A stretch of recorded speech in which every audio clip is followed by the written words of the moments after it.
Hello, Florence, my lovely. Are you ready? Chapter 11 is called Verdigris Manor. Manor is a name for a fancy house. Can you tell it's the end of the day here? Grammy looks tired.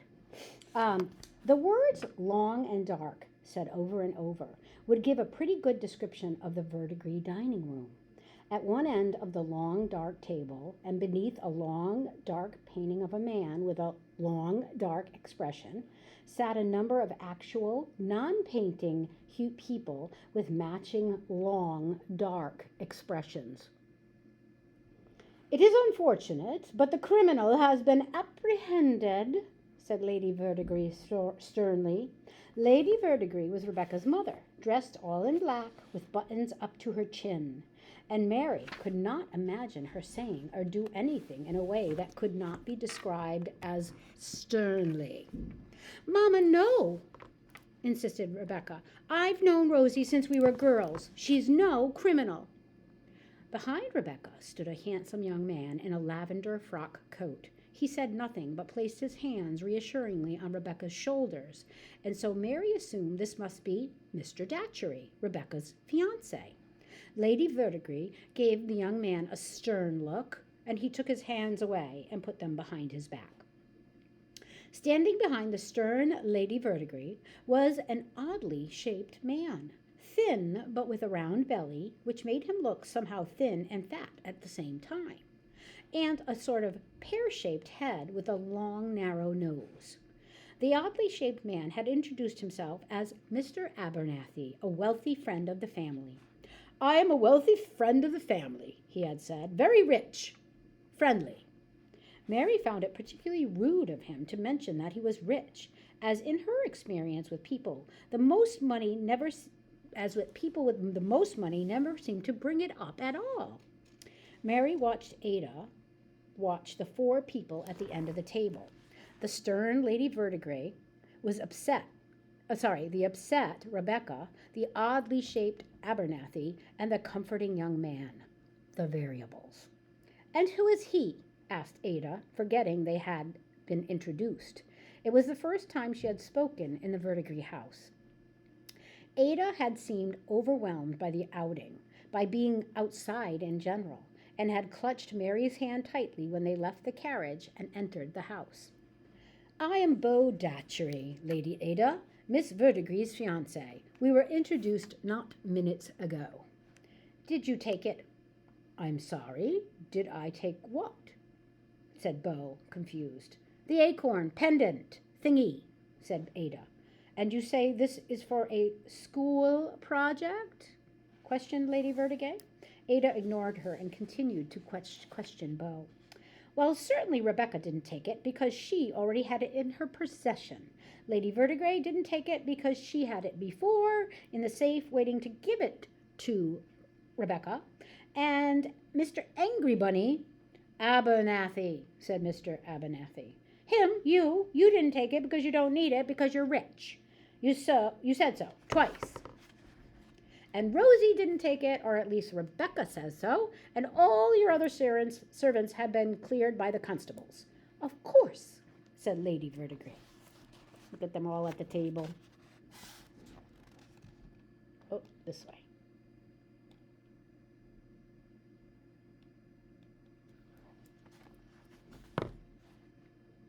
"So that leaves the fiancé," Ada turned to Beau. "I'm afraid you're the only one left. Therefore you took it and not an elephant." She nodded smugly to Rebecca. Beau was quite surprised by this and didn't seem to know what to say. So he said, instead. "Lady Ada," said Rebecca reassuringly, "Beau did not need to take the acorn. If he desired it, I simply would give it to him. And when we are married, anything that belongs to me will belong to him." "Will it?" asked Ada. "Yes, it shall." "Well, that doesn't make any sense to me," said Ada. "Nevertheless," said Lady Verdigris, which annoyed Ada greatly, "while I'm sure this is very educational," she stressed the word, "the matter is dealt with. The maid has confessed. The pendant is unrecoverable." "Might I ask if there is a drawing or something?" asked Mary, "so we know what it is that it looks like for our school project?" There's an entire book on it, stated Lady Verdigris. Geoffrey, do you have Colonel Havisham's book? Geoffrey was apparently Mr. Abernathy's first name, and he did have Colonel Havisham's book. He handed a small green cloth-bound volume to Mary, somewhat reluctantly. She thanked him, and when Ada reached out for it out of habit, Mary had to give Ada a "not now" look twice, as Ada missed it the first time, and then she finally relented, handing it over for Ada's examination. The book was travel-worn and tatty, with an image of a gold acorn embossed on the cover. Beneath the acorn, in a ribbon, it read, De parvis grandis acrevus erit, which Ada knew was Latin, although she didn't know what it meant. She noted that the book smelled very faintly of fish. This was written by my good friend Colonel Havisham, now deceased, explained Abernathy. It tells of his adventures in Turkey, where he acquired the jewel. Do you mind if we borrow this? Asked Mary. Of course you may. Oh, wait, this is Rebecca. Of course you may, said Rebecca. Anything to help your school project. The expression on Rebecca's face was hopeful and sad. And there's a picture of the book with the acorn on it. Whoops. Mary made her thanks and polite excuses, and the Wollstonecraft girls followed the Verdigris butler, who was both short and talkative, to the front door. As they approached the waiting carriage, Ada seemed to forget her anxiety, her mind busy with the details of the case. Excellent. Now there are only 2 things left to do, she said with confidence. Mary was momentarily distracted by the sight of 3 unusual men standing across the street.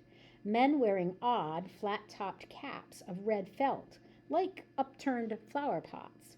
Men who seemed to be staring directly at her. She found the feeling quite unnerving. 2? Asked Mary, her attention returning to Ada. 1, read this book, said Ada, holding it up in one gloved hand. And 2, go to prison. As Mary climbed into the black carriage, half her expecting to see a boy pretending not to be there, her heart began to flutter at the thought of danger and adventure. Prison? Ada couldn't be serious. But of course Ada was serious, as Mr. Abernathy was oddly shaped, and as serious as Lady Verdigris was stern. They would have to interview Rosie and ask why she confessed to something Rebecca was sure she didn't do. And that meant going to prison. Somehow. Hello, said Peeves, still locked in the distillery closet back at the Marylebone house. I have to go to the bathroom. Chapter 12 is called Omnibus. Ada was stepping from the carriage into the cobbled road across from the Byron house when, without warning, the horse reared and the carriage lurched, and Ada, who still had 1 foot aboard, pitched forward. Mary's hand shot out and caught her, pulling her back inside just as the team of 3 horses abreast bolted past them, hauling the longest carriage the girls had ever seen. They had never imagined anything quite so large moving quite so fast. Had Mary not caught Ada, if she had fallen, she would surely have been killed. The girls caught their breath, waited until the enormous contraption was well past them before they stepped together into the road. Good heavens, what on earth was that? Asked Mary of the coachman. That be the omnibus, miss, he told her. 3 horses and 27 aboard. Biggest beast on the streets of London that they have ever seen. Lady Ada could have been killed, Mary stated plainly. The bus didn't seem to care, do it, the coachman replied. Realizing this sounded harsh, he added, Oh, I'm sorry, miss. I do hope she's all right. That thing is a monster and shouldn't be allowed on the streets.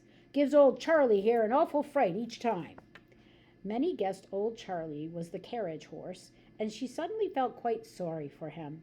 She smiled and gave them both, coachman and Charlie, a little curtsy, and then took Ada's hand firmly as they crossed the street to the house.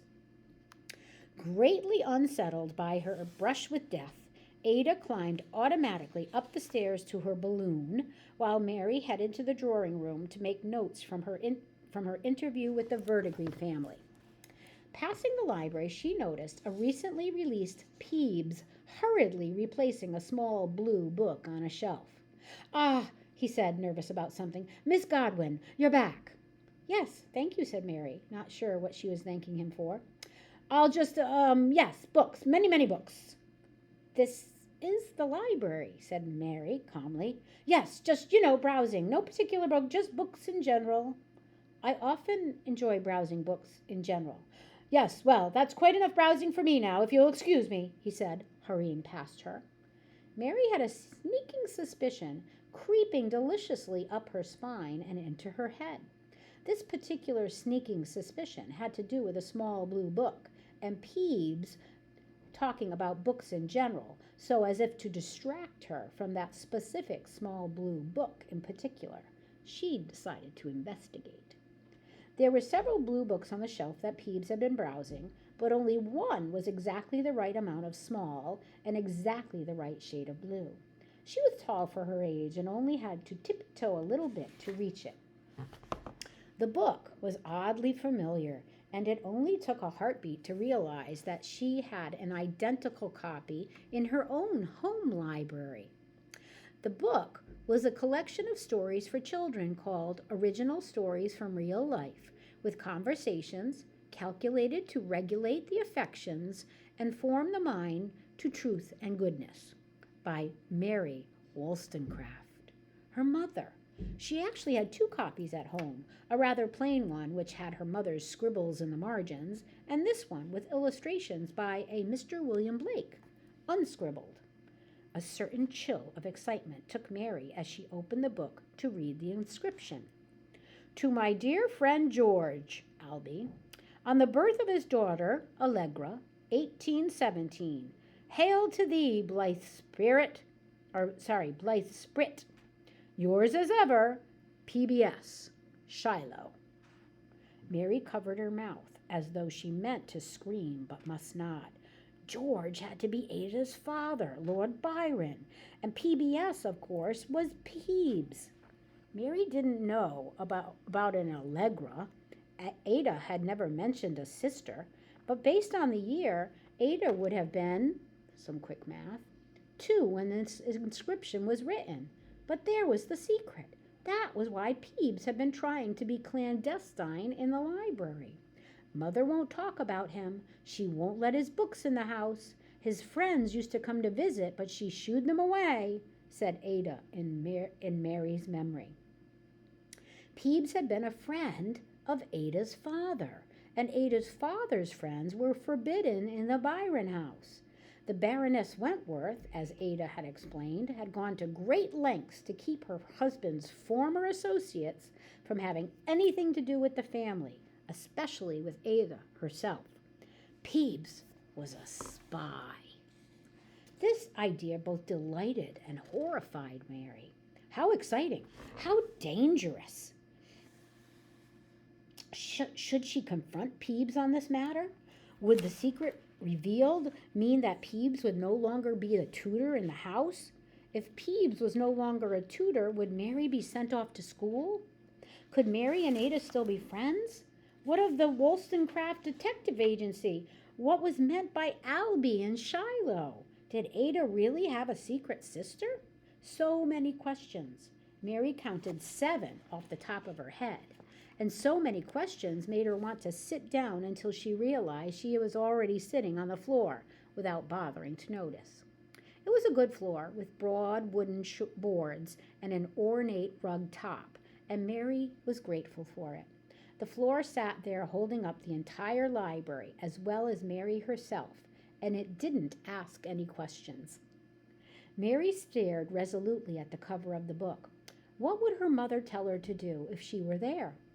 The right thing, of course, the right thing. But what was it? After a good sit, Mary understood that the right thing was to tell Ada what she knew, but after she had given Peebs a chance to explain. Perhaps Ada wouldn't mind that Peebs had somehow smuggled himself into the Byron house like a stowaway under false pretenses, like a spy. Whether Ada minded or not was Ada's decision and not Mary's. And Mary sighed at the truth of that. Even if it meant the end of her tutoring and the end of the friendship and no end to the mystery of the missing verdigris acorn, she could not keep the truth from her friend. And she stood upon the firm and trustworthy floor. She set out to confront Peeves with her discovery so that they could share the truth with Ada together. But then the great knocker on the front door sounded, and the clock in the hall chimed, which meant that a carriage had arrived to take Mary home to Somerstown. The truth would have to wait until morning. I like that. So much is happening. All right, my lovely, it's time for me to say goodbye. I love you.